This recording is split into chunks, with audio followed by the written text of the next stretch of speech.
Quand le Fils de l'homme viendra dans sa gloire et tous les anges avec lui, alors il siégera sur son trône de gloire. Toutes les nations seront rassemblées devant lui. Il séparera les hommes les uns des autres, comme le berger sépare les brebis des boucs. Il placera les brebis à sa droite et les boucs à sa gauche. Alors le roi dira à tous ceux qui sont à sa droite, « Venez les bénis de mon Père, recevez en héritage le royaume préparé pour vous depuis la fondation du monde, car j'avais faim et vous m'avez donné à manger. J'avais soif et vous m'avez donné à boire. J'étais un étranger et vous m'avez accueilli.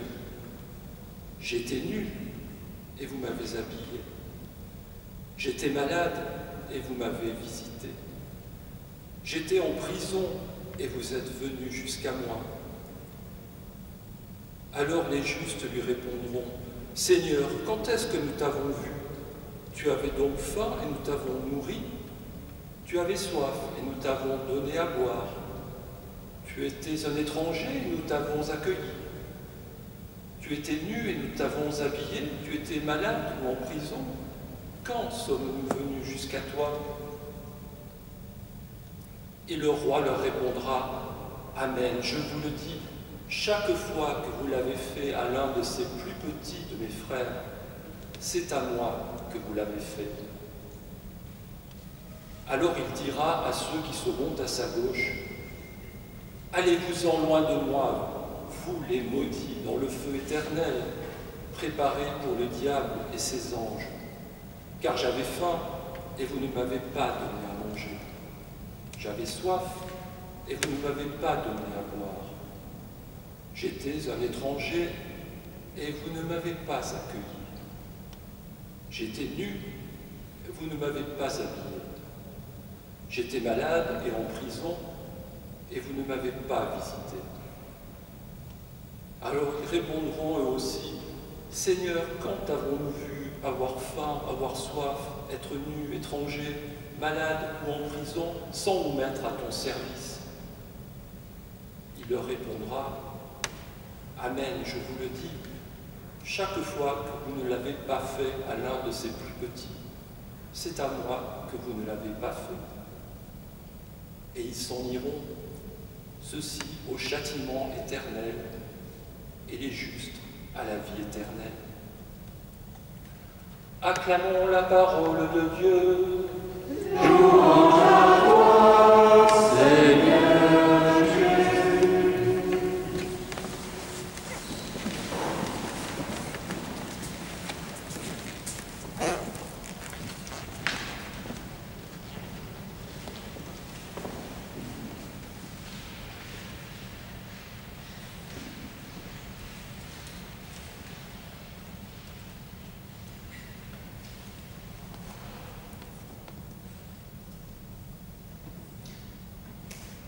Ce dimanche, avec toute l'Église universelle, nous clôturons l'année liturgique en beauté, en célébrant dans la joie la solennité du Christ roi de l'univers. C'est aussi une grande fierté pour nous de se savoir sujet du roi des rois, le roi dont le règne n'aura pas de fin.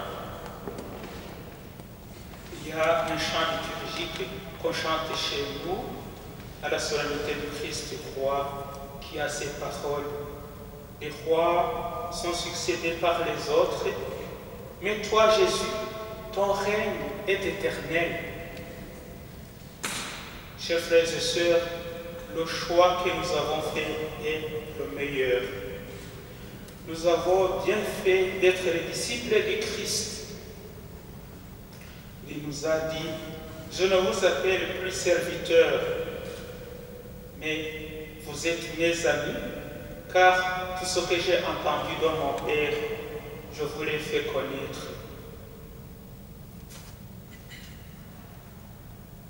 Notre roi Jésus-Christ, il est notre ami aussi.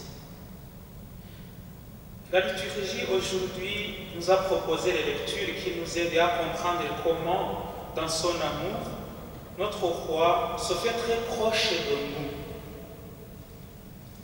C'est vraiment apaisant d'entendre de la bouche de Dieu cette parole que nous avons entendue dans la première lecture.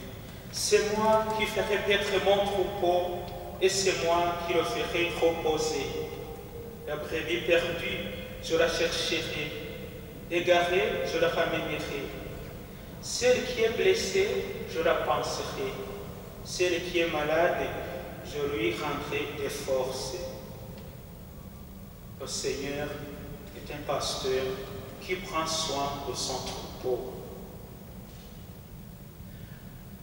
N'attendons pas notre roi dans quelqu'un qui porte des habits somptueux, qui habite dans un palais luxueux, quelqu'un qui attire notre regard parce qu'il est majestueux. Le Seigneur, notre roi, il est humble. Il vit avec nous. Nous le côtoyons souvent dans notre vie. Reste à savoir comment nous l'accueillons. Jésus qui vient chez nous dans ce pauvre. Aujourd'hui, l'Évangile nous le montre dans une dimension eschatologique où il va nous juger, il va nous demander compte de ce que nous avons vécu ici sur terre. Jésus nous prépare un royaume. Nous sommes des princes, nous sommes appelés à vivre avec lui éternellement. Pour entrer dans ce royaume, il faut avoir l'amitié avec lui dans le pauvre. Ce secret, Saint François d'Assise, Saint Vincent de Paul, Vénéré Frédéric Hosanna, Sainte Thérèse de Calcutta, l'ont bien compris. Ils ont compris que servir le pauvre, c'est servir le Christ. On dit même que Saint François et ses frères qui étaient avec lui, ils s'inclinaient devant le pauvre parce qu'ils voyaient effectivement Jésus dans ce pauvre qui était devant eux. C'est cela que le Christ nous rappelle aujourd'hui. Le pauvre qui a faim, c'est Jésus. Le pauvre qui a soif, c'est Jésus. L'étranger qui n'a pas pour reposer sa tête, c'est Jésus. Le pauvre qui est nu, c'est Jésus. Le prisonnier isolé, c'est Jésus. Le malade qui a besoin de notre assistance, c'est le Christ lui-même. En faisant les œuvres de miséricorde, nous soulageons la souffrance de Jésus lui-même. Ce que vous avez fait à l'un de ces plus petits de mes frères, c'est à moi que vous l'avez fait. Ce que vous n'avez pas fait à l'un de ces plus petits, c'est à moi que vous ne l'avez pas fait. La charité envers les pauvres qui nous prépare à entrer dans le royaume des cieux, le royaume de Dieu, ne signifie pas seulement donner aux pauvres les choses en nature, mais c'est toute notre disposition du cœur à voir en eux nos semblables. Dans l'exhortation apostolique Gaudete et Exsultate, au numéro 98, le pape François dit ceci: quand je rencontre une personne dormant, exposée aux intempéries, dans une nuit froide, je peux considérer que ce fagot est un éprouvé qui m'arrête, un délinquant désœuvré, un obstacle sur mon chemin, un aiguillon gênant pour ma conscience, un problème que doivent résoudre les hommes politiques, et peut-être même un déchet qui pollue l'espace public. Ou bien, je peux réagir à partir de la foi et de la charité et reconnaître en elle un être humain doté de la même dignité que moi, une créature infiniment aimée par le Père, une image de Dieu, un frère racheté par Jésus-Christ. C'est cela, être chrétien. Chers frères et sœurs, aujourd'hui que nous célébrons cette solennité du Christ roi, dans ce sacrifice, demandons-lui de convertir le cœur de ceux qui habitent le monde entier, pour que nous puissions tous le reconnaître comme notre roi. C'est à cette condition que le monde sera meilleur.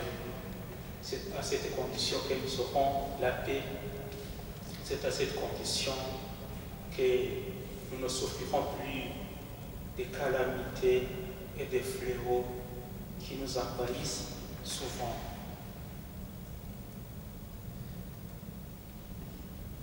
Seigneur Jésus, roi de gloire, nous sommes heureux de t'appartenir. Donne-nous de te voir où tu es. Ouvre mes mains, Seigneur, qui se ferment pour tout garder. Le pauvre a faim devant ma maison. Apprends-moi à partager. Fais que j'entende, Seigneur, tous mes frères qui crient vers moi, à leur souffrance et à leurs appels, que mon cœur ne soit pas sourd.